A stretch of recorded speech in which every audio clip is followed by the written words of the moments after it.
விஜய் அவர்களிடம் இருக்கிற விவேகம் அளப்பரியது. அந்த விவேகத்திற்கு இனி தோல்வியே இருக்காது என்பதுதான் எனது கருத்தாக நான் இங்கே பதிவு செய்ய ஆசைப்படுகிறேன். நிறைய ஹீரோக்கள் முயற்சி செய்தும் முடியாததை முதல் முயற்சியிலேயே சாதித்த ஒரு முதல்வராக இன்றைக்கு விஜய் அவர்கள் அமர்ந்திருப்பது மிகவும் சந்தோஷமாக இருக்குது. ஏன்னா புரட்சி தலைவர் அதுக்கப்புறம் அடித்த ஒரே அடி விஜய் தான். நிறைய பேர் இது டைஜஸ்ட் பண்ணிக்கிறதுக்கு கொஞ்சம் கஷ்டப்படுவாங்க. ஆனால் நம்ம முதல்லையே அவர் கட்சி ஆரம்பிக்கும் போதே இதே இடத்துல இதே மேடையில் நான் சொல்லியிருக்கேன், ஏன் வரக்கூடாது, வரட்டும், ஒரு மாற்று ஆட்சியை தரட்டும், அவர் வரக்கூடாதுன்னு சொல்கிறதுக்கு யாருமே இங்கே யாருக்குமே உரிமை கிடையாது, இது ஒரு சுதந்திர நாடு, யார் வேண்டுமானாலும் அரசியலுக்கு வரலாம் அப்படின்னு இதே மேடையில் நான் பேசினேன். ஒருத்தர் எந்த அளவுக்கு ரொம்ப ஸ்ட்ராங்காகவும் தான் எடுத்த ஒரு முயற்சியில் நம்ம ஜெயிச்சே தீரணும்னு இறங்குறாரோ அவங்க ஜெயிச்சே தீர்றாங்க. சினிமாவிலையும் சரி, அரசியல்லையும் சரி. அந்த நம்மகிட்ட இருக்கிற ஸ்ட்ரென்த்து தான் முக்கியம்.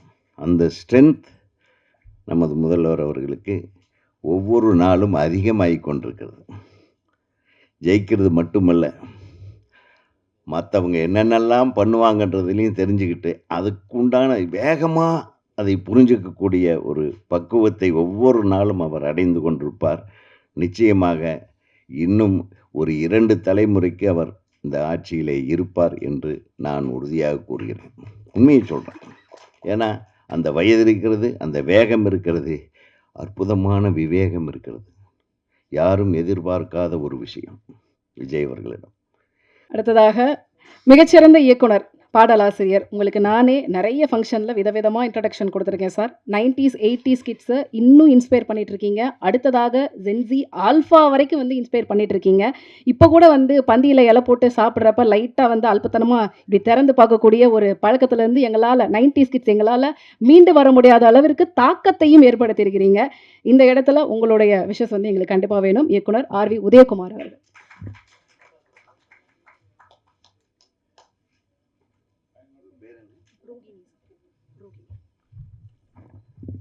ரோகிணி சாப்பிடும்போது இலையை தூக்கி பார்க்குதான். கல்யாணம் ஆயிடுச்சா? அடுத்து ஏதாச்சும் இலை போட்டு சாப்பாடு போட்டாங்கன்னா நான் அங்கே இருப்பேன். கரெக்டா?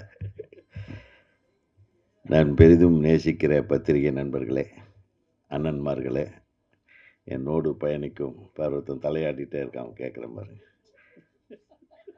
என்னதான்டா நான் பேச ஆரம்பிச்சோடனே வந்துட்டானா அப்படின்ற மாதிரியே, நான் உன்னை பார்த்த உடனே வந்துட்டானான்னு நான் நம்ம அடிக்கடி இந்த மாதிரி சந்திக்கிறதுக்கு வாய்ப்பு வழங்கி கொண்டிருக்கும் இந்த விழாக்களுக்கு எனக்கு மனமார்ந்த நன்றி. மேடம் அசோக் அண்ணாமலை எங்கள் சங்கத்தோட இசி மெம்பர், ரொம்ப ஆக்டிவான டைரக்டர். எப்போ பார்த்தாலும் எப்படா டைரக்ட் பண்ண போகிறேன்னு கேட்டே இருப்பேன். திடீர்னு ஆடியோ ஃபங்க்ஷனுக்கு வரணுன்னு எனக்கு தெரியாமல் எப்படா படம் பண்ணேன்னு அப்புறம் தான் சொன்னார். அவருடைய நண்பர் ஒருத்தர் பண்ணியிருக்காரு, நான் கூட இருந்து கிரியேட்டிவ் டைரக்டராக பண்ணேன்னாரு. நிறைய க்ரியேட்டிவாக பண்ணியிருக்காங்க. உண்மையிலுமே ஒரு படத்தோட பாடலை பார்க்குற ஒரு முழு நிறைவு இந்த பாடலில் இருந்ததுன்றதில் எல்லளவும் சந்தேகமில்லை. இந்த பாடலை உருவாக்கிய அனைத்து தொழில்நுட்ப கலைஞர்களுக்கும் எனது மனமார்ந்த வாழ்த்துக்கள். குறிப்பாக இதில் என்னென்னா, ஒரு சவுண்ட் ரெக்கார்டிஸ்ட்டு மியூசிக் டைரக்டர் ஆகிறான், மியூசிக் டைரக்டர் பேரில் இருக்கிறவன் கேமரா ஆகிறான். ஒரே கன்ஃபியூஷனாக இருக்குது. இளையராஜா கேமராமேன் ஆகிட்டார். மியூசிக் டைரக்டராக ஆகிருக்கணும், மாறிடுச்சு. அதனால் அவன் இளையராஜா மாதிரியே பேசிட்டு உட்காந்துட்டான். டக்குன்னு நான் என்ன பேசுகிறதுனே தெரியல அப்படின்ட்டு உட்காந்துட்டப்பல. உன்னுடைய வேலை பேசியிருக்கு, உன்னுடைய ஒளிப்பதிவு பேசியிருக்கு. பொதுவாகவே ஃபிலிம் இன்ஸ்டியூட்காரங்க ஜாஸ்தி பேச மாட்டாங்க. நாங்கள் இங்கே வந்து இண்டஸ்ட்ரியில் வந்த கடைசியில் தான் கொஞ்சம் ஜாஸ்தியாக பேச பழகிட்டோம். நம்ம தினேஷ் சொன்ன மாதிரி உங்களுக்கு ஆடத்தான் தெரியும், ஆட வைக்கத்தான் தெரியும்னு நினச்சிட்டு இருந்தோம். அப்புறம் தான் பேசிது ஆளவும் தெரியும், ஆட வைக்கவும் தெரியும், பேசவும் தெரியும். என் கூட நீ ஒர்க் பண்ணது இல்லைல்ல? தப்பிச்ச மகனே. என்னுடைய படங்களில் அவர் வந்து பணிபுரியவில்லை என்றாலும் அவர் தொடக்க காலம் முதல் நான் மிகவும் நேசிக்கிற என் குடும்ப நண்பராக இருக்கிறார் என்பதை தெரிவித்துக் கொள்கிறேன். என்னுடைய வீட்டு எல்லா விழாக்களிலும் கலந்து கொள்ளும் இனிய நண்பர் அவர். அவர் சொன்னார், அவர் டான்ஸ் மாஸ்டராக வேலை செய்கிறத விட அந்த டான்ஸ் மாஸ்டர் யூனியனில் வேலை செய்கிற கொடுமை இருக்குது பாருங்க. அது வந்து பாவம் இரவு பகலா என் மகனே இப்போ அது சரியாயிடும். ஆமாம், இப்போ நிறைய ஹீரோக்கள் அரசியலுக்கு போயிட்டதுனால அந்த இடம் காலியாக இருக்கு. அப்போ அந்த இடத்த எப்படின்னா இப்போ நிறைவு செய்கிறதுக்காக இப்போ நம்ம ரொம்ப பிஸியாக நம்ம எங்கள் சங்க பொருளாளர் அண்ணன் திரு பேரரசு அவர்கள் ஒரு 7-8 படம் நடிச்சிட்ருக்காரு. எப்போ ஃபோன் பண்ணாலும் ஷூட்டிங்கில் இருக்கேன், கொஞ்சம் நேரம் கழித்து கூப்பிடுங்க அப்படின்றாரு. ஆக அதை பார்த்த உடனே எனக்கு ஒரு வேகம் வந்துருச்சு. இப்போ வந்த உடனே என்னங்க நீங்கள் ஸ்மார்ட்டாக இருக்கிறீங்க அப்படின்னு என்ன கேட்டாங்க. இப்போ ஏதாச்சும் ஒரு பதில் சொல்லணுமில்ல. நடிக்க போகிறேன்ப்பா, வா ஒரு கொஞ்ச நாள் எனக்கு கொஞ்சம் ப்ராக்டிஸ் கொடுத்துரு. ஏன்னா என்னை விட மூத்தவங்க தான் இன்றைக்கி ஹீரோக்கெல்லாம் நடிச்சிட்ருக்குறாங்க. கரெக்டாக? கைத்தட்ட வேண்டாமா பத்திரிகையாளர்கள்? உங்களுக்கு தான் நான் சொல்கிறேன். என்னை விட மூத்தவர்கள் நிறைய பேர் ஹீரோக்கெல்லாம் நடிக்கிறாங்களா இல்லையா? அப்புறம் நான் ஏன் இப்போ ஹீரோவை நடிக்கக்கூடாதா? சொல்லுங்கள். இப்போ அடுத்த ஆல்பத்தை உங்கள் கூட சேர்ந்து நானும் ஆசைப்பட்றேன்.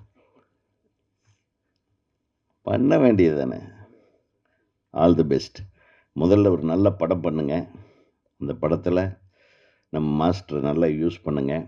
ஒரு மிகச்சிறந்த மாஸ்டரு. நல்ல உங்களுடைய பாடி லாங்குவேஜுக்கு என்ன மூமெண்ட் வேணுமோ அதுதான் கொடுப்பார். அவள் ஆளை பார்த்த உடனே இந்த ஆள் இந்த மூமெண்ட்டுக்கு தாங்குவான் அப்படின்றத ஜட்ஜு பண்ணக்கூடிய ஒரு மாஸ்டர் தம்பி. ஏன்னா அவர் விஜய் எல்லாம் போனாருன்னா விஜய் இதுவரையிலும் என்ன பண்ணலையோ அதை பண்ணுவாப்புல. அதனால் இன்றைக்கி விஜயை ஆட வச்ச இவர் இப்போ விஜய் எல்லாத்தையும் ஆட வச்சிட்ருக்காரு. சட்டசபையில் எல்லாம் பரபரப்பாக இருக்காங்க இல்லையா? ஆக நமது பேரரசு அவர்கள் குறிப்பிட்டது போல் இன்றைக்கி வந்து தமிழ் திரையுலகமே வந்து இன்றைக்கி எல்லாம் டிவிக்கு முன்னாடி தான் காலையில் உட்காந்துருந்தாங்க. எத்தனை பேர் வாக்கு போடுவாங்க, தவேகா ஆட்சி நிற்குமா அப்படின்னு ஒரு மாபெரும் வெற்றியை அவர் மீண்டும் இந்த சபையில் நிரூபித்த நமது மாண்புமிகு முதல்வர், நம் கலை உலக சகோதரர் திரு விஜய் அவர்களுக்கு எனது இதயங்கனிந்த பாராட்டுகளை தெரிவித்துக் கொள்கிறேன். நிறைய ஹீரோக்கள் முயற்சி செய்தும் முடியாததை முதல் முயற்சியிலேயே சாதித்த ஒரு முதல்வராக இன்றைக்கு விஜய் அவர்கள் அமர்ந்திருப்பது மிகவும் சந்தோஷமாக இருக்குது. ஏன்னா புரட்சி தலைவர் அதுக்கப்புறம் வந்து அடித்த ஒரே அடி விஜய் தான். நிறைய பேர் இது டைஜஸ்ட் பண்ணிக்கிறதுக்கு கொஞ்சம் கஷ்டப்படுவாங்க. ஆனால் நம்ம முதல்லையே அவர் கட்சி ஆரம்பிக்கும் போதே இதே இடத்துல இதே மேடையில் நான் சொல்லியிருக்கேன், ஏன் வரக்கூடாது, வரட்டும், ஒரு மாற்று ஆட்சியை தரட்டும், அவர் வரக்கூடாதுன்னு சொல்கிறதுக்கு யாருமே இங்கே வந்து யாருக்குமே உரிமை கிடையாது. இது ஒரு சுதந்திர நாடு, யார் வேண்டுமானாலும் அரசியலுக்கு வரலாம் அப்படின்னு இதே மேடையில் நான் பேசினேன். ஒருத்தர் எந்த அளவுக்கு ரொம்ப ஸ்ட்ராங்காகவும் தான் எடுத்த ஒரு முயற்சியில் நம்ம ஜெயிச்சே தீரணும்னு இறங்குறாரோ அவங்க ஜெயிச்சே தீர்றாங்க. சினிமாவிலையும் சரி அரசியல்லையும் சரி. அந்த நம்மகிட்ட இருக்கிற ஸ்ட்ரென்த்து தான் முக்கியம். அந்த ஸ்ட்ரென்த் நமது முதல்வர் அவர்களுக்கு ஒவ்வொரு நாளும் அதிகமாகிக் கொண்டிருக்கிறது. ஜெயிக்கிறது மட்டுமல்ல, மற்றவங்க என்னென்னலாம் பண்ணுவாங்கன்றதுலையும் தெரிஞ்சுக்கிட்டு அதுக்குண்டான வேகமாக அதை புரிஞ்சிக்கக்கூடிய ஒரு பக்குவத்தை ஒவ்வொரு நாளும் அவர் அடைந்து கொண்டிருப்பார். நிச்சயமாக இன்னும் ஒரு 2 தலைமுறைக்கு அவர் இந்த ஆட்சியிலே இருப்பார் என்று நான் உறுதியாக கூறுகிறேன். உண்மையை சொல்கிறேன். ஏன்னா அந்த வயது இருக்கிறது, அந்த வேகம் இருக்கிறது, அற்புதமான விவேகம் இருக்கிறது. யாரும் எதிர்பார்க்காத ஒரு விஷயம் விஜய் அவர்களிடம். விஜய் அவர்களிடம் இருக்கிற விவேகம் அளப்பரியது. அந்த விவேகத்திற்கு இனி தோல்வியே இருக்காது என்பதுதான் எனது கருத்தாக நான் இங்கே பதிவு செய்ய ஆசைப்படுகிறேன். நான் திடீர்னு என்ன நம்ம குடும்பத்திலேருந்து ஒருத்தர் வர்றாருன்னு நம்ம வாழ்த்திட்டு போவோம். என்ன சொல்கிறீங்க? நம்ம இல்லாமல் நம்ம உங்களுக்கு யார்? கூடவே இருப்போம். பேரரசு, நீங்கள் பின்னாடி இருக்கிறீங்க, நாங்கள்லாம் முன்னாடியே நிற்போம். ஓகே. நான் பேரரசுகிட்ட சொன்னேன், நீங்களே முதல்ல போய் கட்சியில் சேர்ந்துருக்கலாமே. மிஸ் பண்ணிட்டார். இல்லை சார், நம்ம கலை உலகங்க. நம்ம கலை உலகத்திலேருந்து ஒருத்தர் முதல்வராக இருக்காருன்னு எவ்வளோ பெரிய விஷயம். நம்ம சப்போர்ட் பண்ணிகிட்டே இருக்கணும், அவ்வளோதான். என்னுடைய சப்போர்ட் எப்பவுமே உண்டு. நம்ம திரையுலகத்தின் சப்போர்ட் எப்பவுமே உண்டு அப்படின்றத நான் இங்கே உறுதியாக சொல்கிறேன். அதில் என்ன இருக்குது? நிச்சயமாக நீங்கள் சொல்கிற மாதிரி அவார்டை டக்குன்னு அது ஒரு சில தவிர்க்க முடியாத காரணங்களால் ஒரு காலகட்டத்தில், ஏன்னா நான் அந்த அவார்டு கமிட்டியில் இருந்ததுனால சொல்கிறேன், தேக்கமடைந்து விட்டது. நீங்கள் சொன்னீங்களே, அது கொஞ்சம் தப்பாக சொல்லியிருக்கீங்க.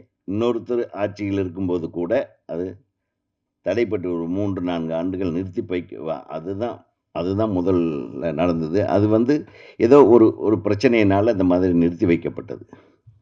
அந்த நிறுத்தி வைக்கப்பட்டதுனுடைய தொடர்ச்சி நீட்சியாகத்தான் இது இருக்கிறதே தவிர வேணும்னே செய்யணும் பார்க்க முடியாது. ஒரு வருஷத்துக்கு ஒரு 30-40 படம்னா பார்த்துடலாம். ஒரு வருஷத்துக்கு 3 படம், ஒரு 300 படத்தை பார்க்குறதுன்றது எப்படி? அது ஒவ்வொரு படத்தையும் பார்க்காம டிசைட் பண்ண முடியாது. அவார்டு இந்த விஷயங்கள் நிறைய இருக்குது. அதனால் நீங்கள் உங்களுடைய உணர்வு சரியானது தான். பட் அந்த விஷயம் அவ்வளவு சீக்கிரமாக அது முடிவெடுக்க முடியாது. எந்த கவர்மெண்ட் வந்தாலும் 10 வருஷத்து வேலையை ஒரே வருஷத்தில் செய்ய முடியாது. இப்போ கூட மத்திய அரசாங்கத்தில் கூட அந்த ஒன்று இருக்குது. அது ஒரு வருஷம் பின்தங்கி தான் இருக்குது. அது கொரோனா காலகட்டத்தில் நடந்த ஒரு விஷயம். ஸோ இந்த மாதிரி நிறைய விஷயங்கள் இருக்குது. பேரரசு அவர், நான் எதுக்கு சொல்கிறேன்னா, அவருக்கு அது வேணுமுன்னே செய்கிறதில்ல. விஜய் சார் நம்மளுக்கு அவார்டு கொடுக்கறத விட தமிழக மக்களுக்குண்டான நலனை பாதுகாப்பதில் முதல்ல அவர் கவனம் செலுத்தட்டும். அதுக்கு தான் அவர் முன்னுரிமை கொடுப்பார். அதுக்கப்புறம் திரைப்படத்தை பார்த்துக்கலாம். திரைப்படத்துக்குள்ள நம்ம அவர் போய் கேட்டு வாங்கிக்கலாம். அவர் எப்பவுமே திரைப்படத்துறைக்கு நிச்சயமாக ஒரு துணையாக இருப்பார் என்று நீங்கள் சொன்னதை நானும் ஆமோதிக்கிறேன்.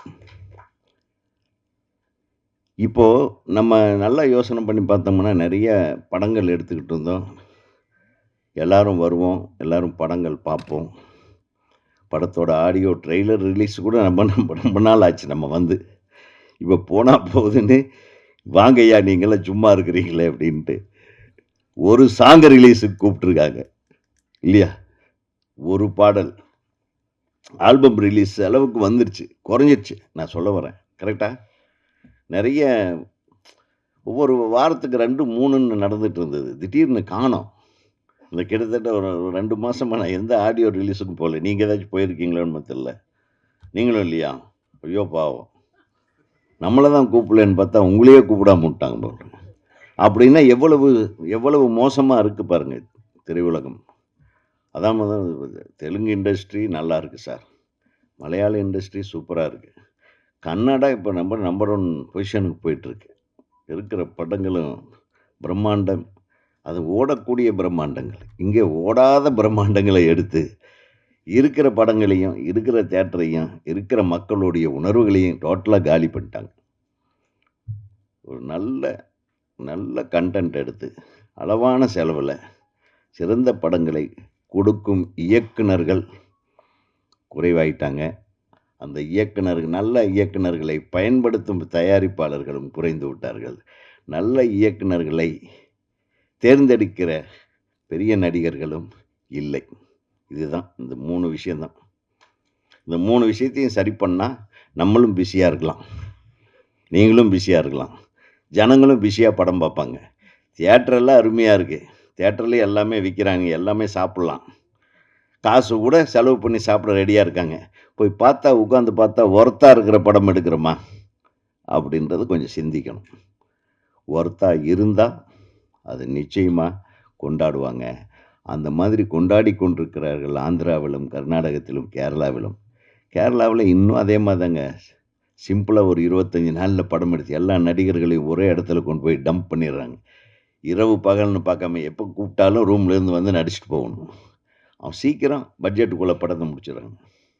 எவ்வளவு ஈஸியா ஒரு டைரக்டருக்கு எல்லா நடிகர்களும் சரி அவர் ஒரு 2 மணி நேரம் தூங்கட்டும். சரி இன்னைக்கு தூங்கட்டும். ஒரு 2 நாள் நீங்க இந்த ரூம்லயே இருங்கன்றாங்க. வேற ஆள வச்சு எடுத்துரும். அப்புறம் 2வது நாள் நான் மிட் நைட்ல எழுப்பி வா நீ இந்த சீன்ல நடிக்கணும். பார்த்தா ஒரு நம்ம ஊர்ல வந்து ஒரு 200 நாள் எடுக்கிற படத்த அவங்க 25 நாள்ல எடுத்துடுறாங்க. அதனால தான் வந்து அவங்க தப்பிக்கிறாங்க. ஸோ இதையெல்லாம் நம்ம கத்துக்கணும். எல்லாரும் ஒற்றுமையா இருந்து இந்த திரையுலகத்தை காக்கும் முயற்சியிலே ஒட்டுமொத்த தமிழக நடிகர்களும், தமிழ்நாட்டு நடிகர்களும், இயக்குனர்களும், தயாரிப்பாளர்களும் எல்லாம் ஒண்ணு சேர்ந்து உட்கார்ந்து வேலை செஞ்சாங்கன்னா, நான் கிரியேஷன்ல இப்பவும் சொல்றேன். உலக அளவுல நம்ம கிரியேட் பண்ற தமிழர்கள் கிரியேட் பண்ணக்கூடிய கிரியேட்டிவிட்டி வேற எங்கேயுமே கிடையாது. அதிலிருந்து தான் எல்லாருமே வளர்ந்தாங்க. ஒரு காலத்துல நான் அதான் சொன்னேன். இப்போ கூட ஆந்திராவுக்கு போகும்போது, ஒரு காலத்துல தமிழ் படங்கள தூக்கிட்டு போய் நம்ம படம் ரிலீஸ் ஆச்சுன்னாவே ஹைதராபாத்லேருந்து வந்துருவாங்க ஒரு 10 பேர் அந்த படத்த பார்க்கறக்கு. நம்ம ஆளுங்க பார்க்குறாங்களோ இல்லையோ, நம்ம புரொடியூசர் கூட பார்க்க மாட்டாங்க. ஆந்திராவுலேருந்து புரொடியூசர் வந்து பார்த்து, "பாகுந்தியா, சப்ஜெக்ட் அடுகண்டி" அப்படின்னு டப்புன்னு பார்த்தா என்னுடைய உரிமை கீதம் ரிலீஸ் ஆகி 3வது நாளே என் வீட்டுக்கு வந்து உட்காந்துட்டாங்க. அந்த ரைட்ஸ் வேணும்னு. உதாரணத்துக்கு சொல்றேன். அப்படி வந்து நம்ம கிரியேட்டிவிட்டி மத்தவர்கள அட்ராக்ட் பண்ற அளவுக்கு இருந்த கிரியேட்டிவிட்டி எல்லாம் இப்போ போயிடுச்சு. எங்க போச்சு? கிரியேட் பண்ண முடியல. ஏன்னா ஒரு பெரிய நடிகர் வர்றாரு. அவருக்கு தகுந்த மாதிரி தான் கதை கேட்குறாரு. நான் ஒரு நல்ல கதை வச்சிருக்கேன்னா அத கேட்கவே மாட்டாங்க. ஆக இது மாற வேண்டும். இது மாறினால் நம் தமிழ் திரையுலகத்தினுடைய எழுச்சி மீண்டும் வரும். அதை நோக்கி நம்ம பயணிப்போம். அதுவரையிலும் இந்த மாதிரி அருமையான பாடல்களை நீங்க நிச்சயமா உங்களுடைய பாடலுக்கு இத வச்சே ஒரு கதைய பண்ணலாம். அந்த கதைக்குள்ளேயே இந்த பாடல் வர்ற மாதிரி நீங்க செய்ய முடியும். இந்த படத்தில் நடித்த நடிகை அவங்க பேர் என்ன? பாடகி ஐக்கி. அவங்க ரொம்ப நம்ம தஞ்சாவூர் பொண்ணு. ரொம்ப நல்லா பண்ணியிருக்காங்க. அழகா இருக்கு. நீங்க பிரமாதமா இருக்கு. ஹீரோ மாதிரியே இருக்கீங்க. அப்புறம் அசுவத் வந்து ஏற்கனவே எனக்கு சவுண்ட் ரெக்கார்டிஸ்ட்டா வேலை செஞ்சவரு. நம்ம கற்க கசடற படத்துல. ஸோ ஆல் தி பெஸ்ட் உங்களுக்கும், உங்களுடைய துணைவியாருக்கும். All the best. நல்ல பாடல் எழுதுறீங்க. எடிட்டரு நம்ம ஏற்கனவே பார்த்துருக்கோம். நம்ம ராமராஜன் சார் படம் ஆடியோ ரிலீஸில். வாழ்த்துக்கள். மாஸ்டருக்கு சொல்ல வேண்டியதே இல்லை. உங்களுக்கு என்னத்தை வாழ்த்து தேவைப்படுது? நீ தான் எங்களை வாழ்த்தணும். எனக்கு தயாராகிட்டு ஏதோ டெய்லி ஏதோ டைம் கிடைக்கிறப்ப வந்து ஸ்டெப்ஸுக்கு சொல்லி கொடுங்க. அதில் இவரை கூட யூஸ் பண்ணலாம். பக்கத்தில் ஒருத்தர் இருக்காரு. ஸோ எல்லாமே விஜயை இயக்குனர்களாக இருக்கிறாங்க. பயமாக இருக்குது. ஆகவே இந்த ஆல்பத்து பேர் என்ன? ஆமாம், சைலண்ட் இன்ஃப்ளூயன்சர். கரெக்ட் தான். நீங்கள் சைலண்ட்டாக இன்ஃப்ளூயன்ஸ் பண்ணுறீங்க. உங்கள் பிரதர் தான் ப்ரொடியூசரா? அப்பாவா? நீங்களே ப்ரொடியூசர். வாழ்த்துக்கள். மிகப்பெரிய வெற்றி. டைரக்டர் வந்து என்னுடைய தம்பி. அவர் திரைப்படக் கல்லூரி இயக்குனர். அவரை வச்சு படம் பண்ணுங்க.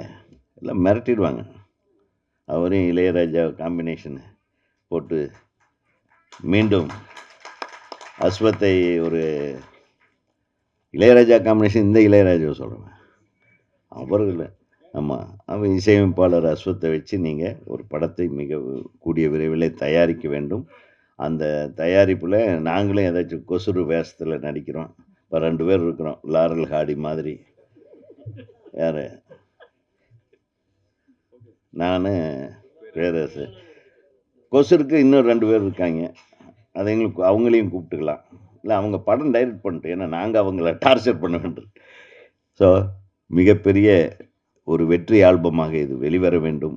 அனைத்து தொழில்நுட்ப கலைஞர்களுக்கும் இந்த விழாவை அழகாக வர்ணித்து வழங்கி கொண்டிருக்கும் அன்பு சகோதரிக்கும் அனைவருக்கும் என்னுடைய ஈசி மெம்பர் திரு அசோக் அண்ணாமலை கிரியேட்டிவ் டைரக்டர் அவர்களுக்கும் எனது வாழ்த்துக்களை சொல்லி விடைபெறுகிறேன். நன்றி.